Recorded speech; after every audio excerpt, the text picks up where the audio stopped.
Hi, I'm Chris Wilson from Grinding Gear Games. Each week we make a video about an interesting Path of Exile character build that a player has submitted. This is the 12th video in this series, and it's about a level 72 Flicker Strike duelist called Lackdania. Flicker Strike is a skill that instantly teleports you to a nearby enemy, hitting it with your weapon. If no enemy is targeted, one will be picked randomly. In addition to being a really efficient way to get from one monster to another, it's also pretty defensive because you're often out of the way before attacks land on you. Earlier this year, we changed Flicker Strike so that it has a short cooldown that can be bypassed by spending a frenzy charge. This made the skill much more interesting, because you can either respect the cooldown and use other skills in the meantime, or find a way to get a stream of frenzy charges to bypass the cooldown and attack really quickly. This build I'm demonstrating today opts to use frenzy and a lot of attack speed. The character's passive skill tree build starts in the duelist area and makes its way through the center to the shadow part of the tree. He grabbed attack speed, dual wielding, and sword specialization before getting the Iron Reflex's keystone passive, which converts all of his evasion into armor.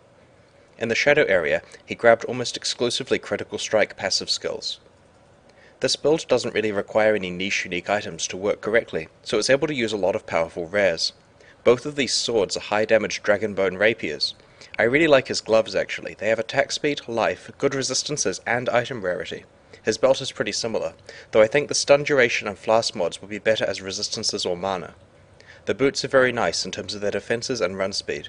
The stun recovery on them is really important when you Flicker Strike directly into the middle of a large pack of monsters. His other items are pretty similar, decent rares that would have taken a fair amount of effort to find, craft, or trade for.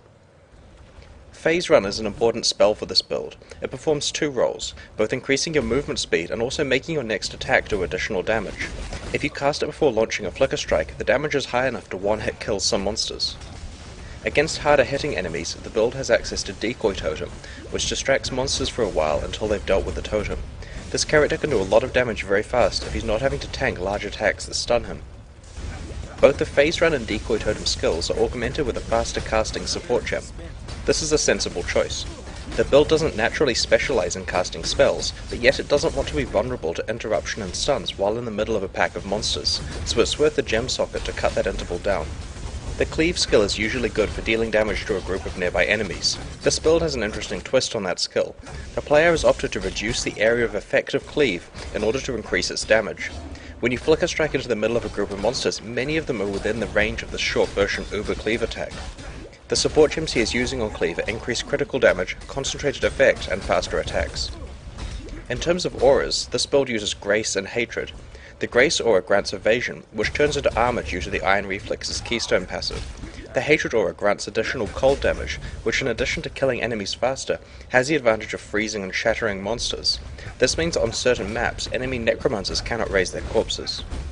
This build also has access to the Lightning Strike skill, which the player has supported with lesser multiple projectiles, pierce, and the increased critical strike support gems. It's useful for dealing pretty high damage at long range, if the situation warrants it.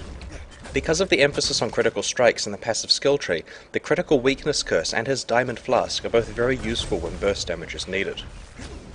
This character is powerful enough to handle high-level map content pretty well. While it's probably not the safest hardcore build, it is remarkably fun to play. The author commented that he can play the character for hours without getting bored. I feel the same way, and that's one reason this video took a while to prepare. At the moment, the build is at the top of my list of non-hardcore characters I'd like to try making next time I play online. Path of Exile is currently in closed beta, and will open up for public access in a few months. If you'd like to play it right now though, please buy a supporter pack from pathofexile.com. If you liked this video, please subscribe to our YouTube channel. Thanks very much and see you next week.